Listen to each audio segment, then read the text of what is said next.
sebuah sejarah, yaitu pernikahan Ananda kita antara Rizky Alfa Maulana dengan Diana Santri yang sebentar lagi akan kita laksanakan.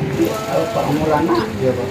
saya nikahkan engkau dengan anak dan saya yang santri untukmu dengan mahar uang 400.000 rupiah. Saya terima nikah anak kandung Bapak Liana Tantri untuk saya dengan maharnya uang 500.000 rupiah tunai. Barakallahu laka wa baraka alaika wa jama'a bainahuma fi khair walhamdulillahi rabbil alamin.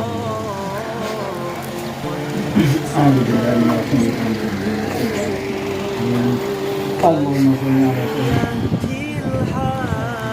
على سيد الأولين والآخرين وصلى الله تبارك وتعالى رسول الله أجمعين الحمد لله رب العالمين حمدا مزيدا يا ربنا لك الحمد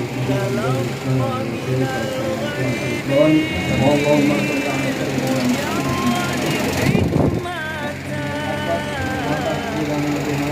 أمطرت في الخافقين سماؤه بها أمطرت في الخافقين سماؤه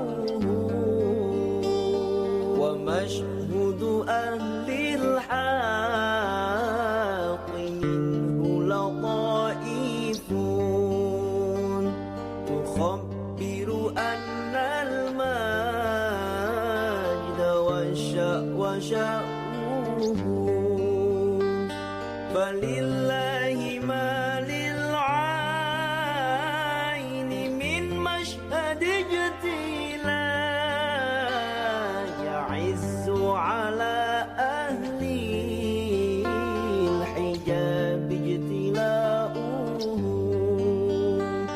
يعز على أهل